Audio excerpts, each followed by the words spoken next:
हमें बचपन से ही बताया गया है कि रावण एक क्रूर और अहंकारी राजा था जिसने न जाने कितने पाप किए और अपने ही भाइयों को लंका से बाहर निकाल दिया। पर हमेशा जो दिखता है वह सच नहीं होता। जो आपने बचपन से देखा और सुना वह रावण नामक सिक्के का बस एक पहलू है। असल में रावण एक महाज्ञानी, महापंडित और महाप्रतापी राजा था जिसे 6 शास्त्र और 4 वेदों का ज्ञान था। रावण से बड़ा शिव भक्त कोई नहीं था, ना कोई होगा। तो आज की इस वीडियो में हम जानेंगे रावण की कुछ अनसुनी अकल्पनीय बातें जो आपको वाल्मीकि रामायण में नहीं मिलेगी। हम जानेंगे कि रावण ब्राह्मण था या असुर, और क्या था उसके 10 सिरों का असली राज, और क्यों रावण ने राम को दिया था विजय का आशीर्वाद। और वीडियो के अंत में हम ये भी जानेंगे कि क्या रावण भी 7 चिरंजीवियों की तरह आज भी जीवित है, और क्या सच में माता सीता रावण की ही बेटी थी। तो चलिए जानते हैं एक महान विद्वान, सफल शासक, वीणावादक, शिव भगत रावण की असली कहानी। रावण अपनी शक्तियों से तीनों लोक को जीत चुका था। उसने यम को भी हराकर काल को बंदी बना रखा था। 9 ग्रह उसके पैरों के नीचे थे। इतना ज्ञान और शक्ति होने के बावजूद रावण अहंकारी था। रावण के पिता ऋषि विश्रवा थे, जिनसे रावण ने शास्त्रों और वेदों को सीखा, जिनके कारण उसे महाज्ञानी और महापंडित कहा जाता है। वहीं उसकी माता केकसी राक्षस कुल की थी, जिसके कारण रावण में राक्षसों वाले गुण थे। एक और इंटरेस्टिंग बात तो यह है कि रावण ब्रह्मा जी के भी परपोते थे। रावण के दादा ऋषि पुलस्त्य ब्रह्मा जी के 10 बेटों में से एक थे। रावण ने अपने दोनों भाई कुंभकर्ण और विभीषण के साथ ब्रह्मा जी की कठोर तपस्या की। उसने हजारों सालों तक तपस्या की। रावण हर 1000 वर्ष समाप्त होते ही अपना एक सिर काटकर ब्रह्मा जी को अर्पित कर देता, और अंत में जब वह अपना 10वां सिर काटने वाला था, तब ब्रह्मा जी उसकी भक्ति से प्रसन्न हुए और उससे भाइयों को वरदान मांगने को कहा।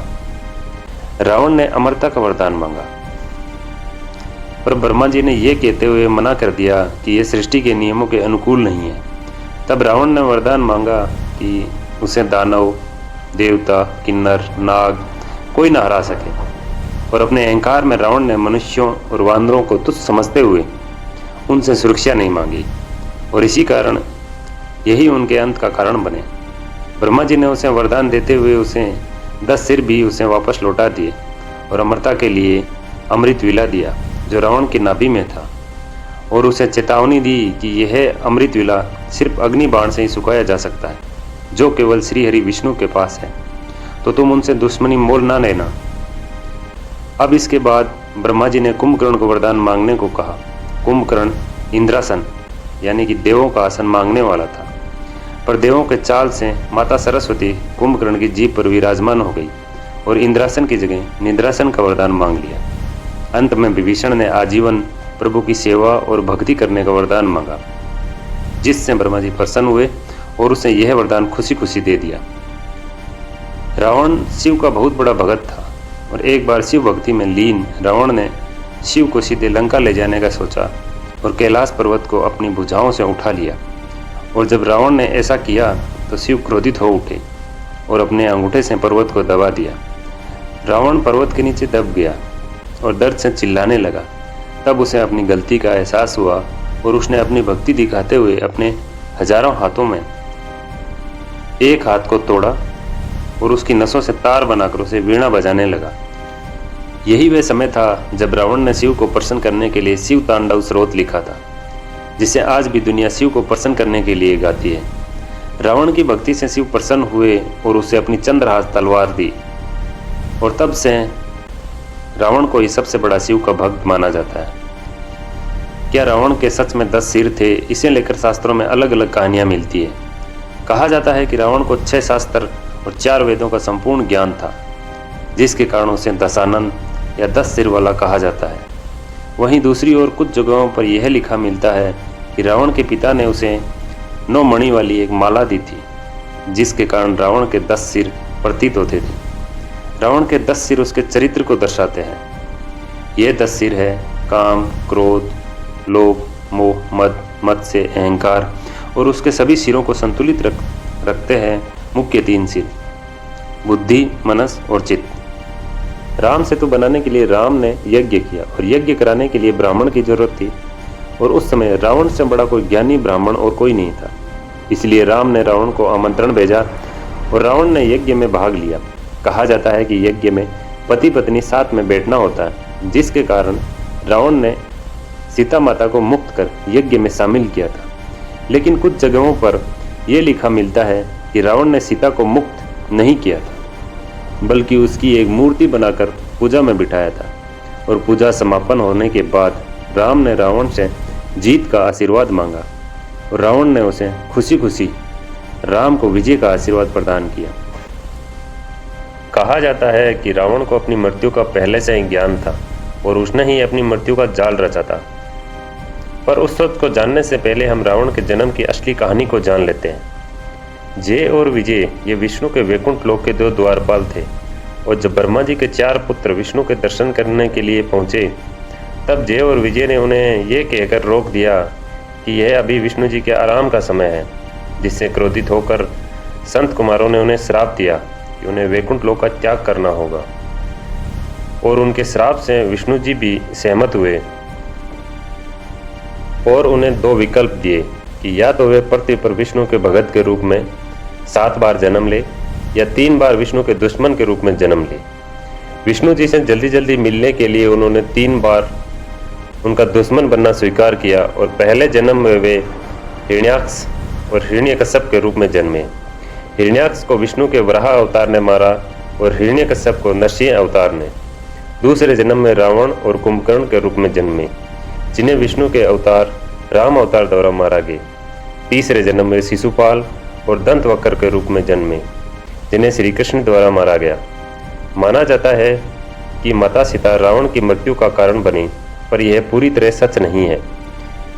इसके पहले भी रावण को कई ऐसे श्राप मिले जो अंत में उसकी मृत्यु का कारण बने। एक समय की बात है, जब स्वर्ग की अप्सरा रंभा कुबेर के बेटे के पास जा रही थी, तब मार्ग में रावण ने उससे छेड़छाड़ की, जिससे क्रोधित होकर कुबेर के बेटे ने रावण को श्राप दिया कि अगर वह स्त्री की इजाज़त के बिना उससे हाथ लगाएगा तो वह भस्म हो जाएगा। और इसी श्राप के चलते रावण ने माता सीता को हाथ नहीं लगाया।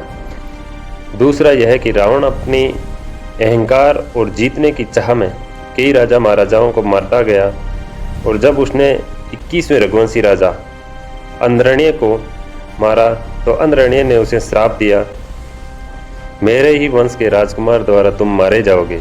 और ऐसा ही हुआ। 62वें रघुवंशी वंशज राजकुमार राम द्वारा रावण को मारा गया। पर कुछ लोग यह मानना है कि रावण मरा नहीं बल्कि आज भी जीवित है और कलयुग के अंत के पश्चात वेद और शास्त्रों का ज्ञान देने फिर से आएंगे और अभी वे लंका की किसी गुफा में हैं। तो चलिए जानते हैं इसकी असली सच्चाई। रावण तीनों लोगों को जीत चुका था और काल को भी बंदी बना लिया था। और जब वह नागलोक पहुंचा तो नागराज ने हारने से अच्छा रावण से दोस्ती कर ली और रावण की मृत्यु के बाद नाग रावण के शरीर को ले गए और उसे जिंदा करने का प्रयास भी किया, परंतु वे असफल रहे। तब उन्होंने रावण के शरीर को सहता और अन्य जड़ी बूटियों की मदद से ताबूत में बंद कर दिया और लंका की किसी गुफा में सुरक्षित कर दिया। और माना जाता है कि रावण कलयुग के अंत में फिर आएंगे। आज तक कई लोगों ने इस गुफा तक पहुंचने की कोशिश की, पर उनका मानना है कि जब वे गुफा के पास पहुंचते हैं तो मौसम बिगड़ जाने लगता है, पेड़ पौधे अपनी जगह बदल लेते हैं और जानवर खून खराबे पर उतारू हो जाते हैं, जिसके कारण वहां पहुंचना असंभव हो जाता है। पर इस कथा के विपरीत कुछ लोगों का यह मानना है कि रावण की मृत्यु के बाद विभीषण ने पूरे रीति रिवाज से उनका अंतिम संस्कार किया था। दरअसल रावण एक सफल शासक था, जिसके राज में लंका ने सिर्फ विकास ही नहीं किया बल्कि रावण ने कई ग्रंथ और आयुर्वेदिक पुस्तकें लिखी। उसने रावण संहिता भी लिखी। पर माना जाता है कि रावण को भविष्य के दुखों का ज्ञान था और वह अपने कुल को इस दुख में नहीं देखना चाहता था, जिसके कारण रावण ने खुद जानबूझकर सीता का अपहरण किया ताकि श्रीहरि विष्णु के अवतार द्वारा उनका और उनके कुल का उद्धार हो सके और सभी को मुक्ति मिल जाए। उस समय रावण से ज़्यादा ज्ञानी और कोई नहीं था, इसलिए रावण के मरते वक्त राम ने लक्ष्मण को रावण से ज्ञान लेने को कहा और रावण ने लक्ष्मण को जीवन की 3 प्रमुख बातें बताई, जिसे आप भी फॉलो करें। रामायण के जैन वर्जन में हमें यह कहानी देखने को मिलती है जिसके अनुसार सीता रावण की बेटी थी। माना जाता है कि सीता रावण और मंदोदरी की पहली संतान थी, पर उनके जन्म के समय रावण को यह ज्ञात हो गया था कि उसकी पुत्री का पति ही उसकी मृत्यु का कारण बनेगा। इस वजह से रावण ने उसे संदूक में बंद करके जमीन में गाड़ दिया, जो बाद में राजा जनक को मिली और राजा जनक ने उसे अपनी पुत्री मान लिया। पर यह कहानी हमें रामायण के जैन वर्जन और कुछ अन्य क्षेत्रीय किताबों में देखने को मिलती है, जो कि रियल रामायण की किताबों से अलग है, इसलिए इस पर पूरा भरोसा नहीं किया जा सकता। वैसे इसमें आपकी क्या राय है कि सीता माता रावण की बेटी थी या नहीं? कमेंट करके ज़रूर बताएं। अब हम उन 3 बातों को जान लेते हैं जो रावण ने लक्ष्मण को बताई, जिसे आपको भी अपने जीवन में उतारना चाहिए ताकि आप भी एक सफल इंसान बन सके। पहली बात यह है कि किसी भी शुभ कार्य को जल्दी से जल्दी कर लेना चाहिए और अशुभ कार्य को जितना हो सके टालना चाहिए। पर रावण ने राम को पहचानने में देर कर दी, जिसके कारण वह मारा गया। दूसरी बात यह है कि अपने दुश्मन को कभी भी कम नहीं समझना चाहिए। लेकिन रावण ने जब वरदान मांगा तो अपने अहंकार में उसने मनुष्यों और वानरों को तुच्छ समझते हुए उनसे सुरक्षा नहीं मांगी और वही उनकी मृत्यु का कारण बने। तीसरी बात यह है कि अपने जीवन के रहस्य किसी को नहीं बताना चाहिए। रावण यहाँ भी चूक गया। विभीषण को अपनी नाभि में स्थित अमृत का राज मालूम था, जिसके कारण रावण मारा गया। तो यह है 3 बातें जो आपको भी जरूर ध्यान में रखनी चाहिए।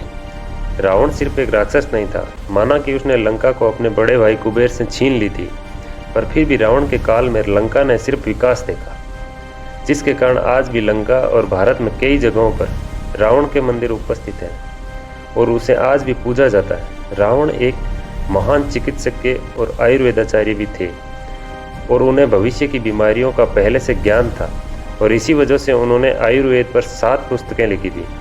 रावण जैसा ना कोई था और ना कोई होगा। रावण की शिव भक्ति ने शिव को भी प्रभावित किया था। तो यह थी महाज्ञानी महापंडित रावण की असली कहानी, जिसकी जिंदगी का बस आपको एक ही पहलू मालूम था, जिस जीवन का अंत प्रभु श्री राम ने किया। अगर आपको वीडियो में कुछ नया जानने और सीखने को मिला हो तो कमेंट में जय श्री राम जरूर लिखें और ऐसी ही और वीडियो देखने के लिए सब्सक्राइब करना ना भूलें। धन्यवाद। जय श्री राम।